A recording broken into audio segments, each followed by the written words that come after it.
Tyler, you sell to multiple audiences, including individual creators, brands, and even actual legacy media companies. I think the Washington Post is now on there. How does growth and onboarding work differently for these audiences? I was at this event yesterday and we had like a growth marketer talking to me about like ICP. And like ICP is our Achilles heel. And I'd actually love to like go deep with that with you guys. Our ICP is very wide and it makes it very hard to do paid acquisition at scale. We have like independent journalists who are leaving legacy media and going independent. We have hobbyists. We have like upstart media companies, which I consider Kyle and you guys as kind of like this like new age, like more lean media company.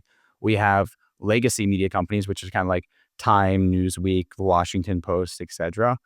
And then we just have like content creators, Colin Samir, Cody Sanchez, all very distinct profiles, all very different needs. And as we go for more of that consolidation play, there's more you can do on the platform and more value we could be leading with, which is also a different onboarding experience for each of them. I think it's the hardest part of the business that we're building is how do we build these different catered experiences. The more legacy media end, it's a lot of like traditional outbound sales. So we have like a 5-person enterprise sales team. They are doing the outbound calls, emails, hosting events, etc., to like build those relationships because those are like very large accounts. It was 100% PLG, 0% enterprise. Just as like a startup, it's easier to get the long tail than like trusted legacy media companies. Now we're about 70-30 PLG to enterprise.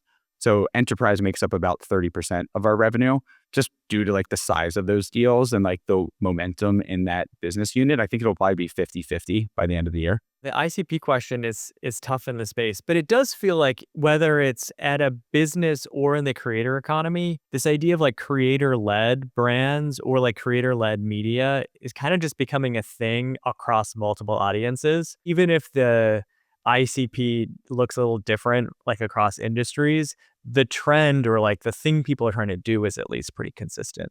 Yeah, I think that's probably the way to view it, right? It's like jobs to be done, not who is the one doing the job, essentially. Because whether it's the Washington Post or you, Kyle, writing the newsletter, like the job to be done is more or less the same. The people doing it might be different and be a part of an organization that looks slightly different. But it starts to get a bit more complicated. Like we launched podcast hosting 2 weeks ago.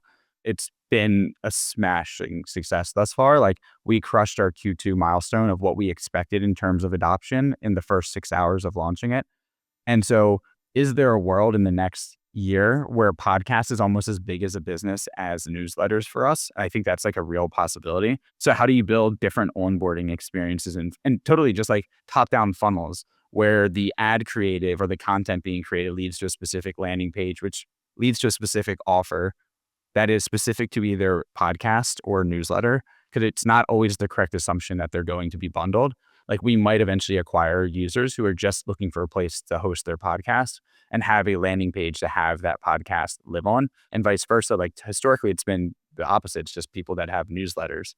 The holy grail for us, there's an equation on our end where if you're hosting your newsletter on our platform and all of your automations are set up on our platform and you have your podcast and your website and you're using the MCP, like there's a threshold there where there isn't really an alternative in the market. And the stickiness of a product where we own 4 to 5 product areas for someone, churn gets down to like close to 0% type churn. And so that's also like on the product adoption side of things, something that like we're pushing pretty hard for.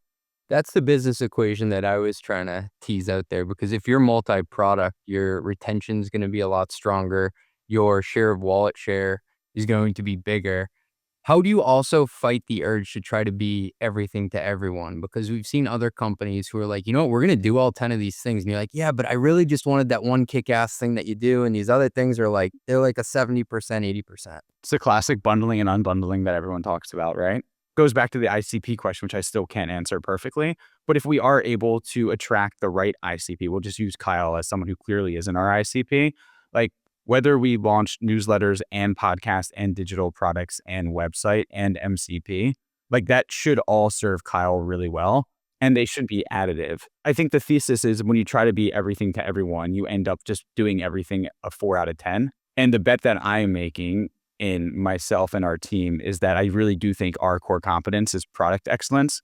And I do think that we can actually achieve like an 8 out of 10, 9 out of 10 across the board on all of these different features, where it's not like I like Beehiiv for XYZ, but podcasting sucks, so I need to go look for a podcasting platform separately. I do think we can actually achieve like an 8 or 9 out of 10 across all of these. And if I don't think we can achieve it, I don't think we go into that product area. It must be really fun to sit back and forecast what the subscription revenue mix is going to be versus the ad revenue mix. You have like two of these engines that can both thrive. We don't do the ad network enough justice. Like that's one of the hardest parts of the business. I always kind of joke like Beehiiv is like one of the most difficult businesses I think we could have imagined to build, because there's so many constituent parts of it. And like if the ad network just flails, you'll see that in churn on the SaaS business, because a lot of users come in with the hope that they are going to be able to monetize their content with consistent ads through the ad network.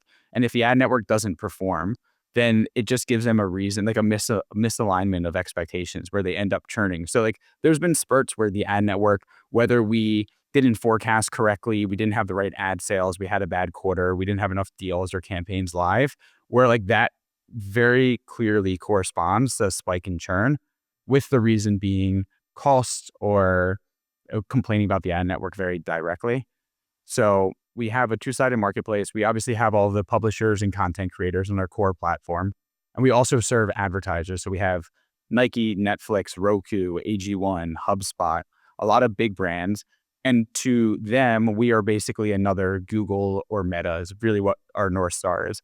Like the most ambitious slide I ever created on our Steed deck before we had even any product or user, I was like, I actually want to compete with Google and Meta for ad dollars. I want AG1 and Roku to say, we need to hit, X thousand new customers this quarter, and our ad budget looks like X% to Google, X% to Meta.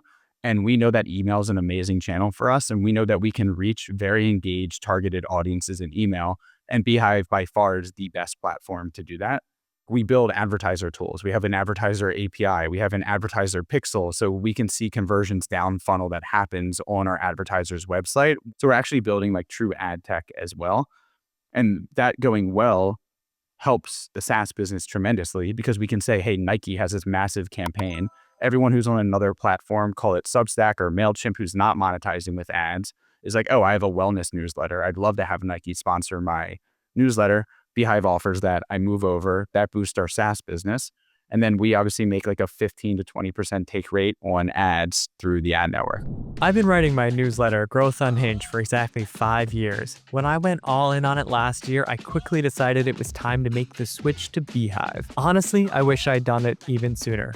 Switching to Beehiiv was seamless, but the difference is real. Excellent deliverability, more customization with their AI website builder, built-in automations, and no 10% tax on my revenue. As a data nerd, I especially love Beehiiv's dashboards and built-in surveys. My open rates jumped from 35% to nearly 50% after switching to Beehiiv, and I'm not looking back. Beehiiv is built for people who actually take newsletters seriously. If you care about owning your audience, it's a no-brainer. Try Beehiiv for free by going to beehiiv.com/Kyle. That's beehiiv.com/KYLE. Use code Kyle30 for 30% off your first 3 months.